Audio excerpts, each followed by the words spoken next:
ఆయనే పోయేపడికే ఇంత పాలసీ చేసేపడికే నీ పిల్లలకు నీకు పోయేపడుతున్నాయి అవ్వ. అదే కట్టకపోతే మీకు 7 ఇండ్ల పిల్లి కూనలు ఐదురు. ఇలా అలా పిల్లలు చదువుతున్నారు అంటే వెంకటి వేసిన 40 లక్షల పాలసీ కవరేజ్ వల్లనే ఆ పైసలు రావడం వల్ల ఇంతో ఫీజులు కట్టి పిల్లలని చదివిస్తుంది. వెంకటి భౌతికంగా లేడు కావచ్చు కానీ ఆయన చేసిన పని వల్ల ఇప్పుడు వాళ్ళ కుటుంబానికి భరోసాగా నిలిచింది.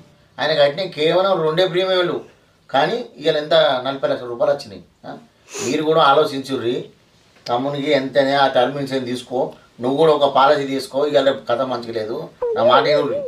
పెళ్ళి అవుతుంది, ఇంత పిల్లగాండ్లు భార్య బతుకుతారా, ఒక్కటి కడతారా నేనంటే నేను చంపే పారెత్తా అంటుండు. నేను ఏం చేయాలరా? ఇగో పెద్దవా, ఇన్సూరెన్స్ అంటే డబ్బే కాదు, ఒక మనిషి మిగిల్చే బాధ్యత. మనం ఉన్నా లేకున్నా డబ్బు రూపంలో మనకింత సహాయం చేస్తుంది, అవునా కదా? ఏదో ఇన్ని పైసలు వేసి పోయినావు అంటే ఆయన బాధ్యత రూపంలో ఇన్ని పైసలు వస్తే మన కుటుంబం మంచుకుంటుంది.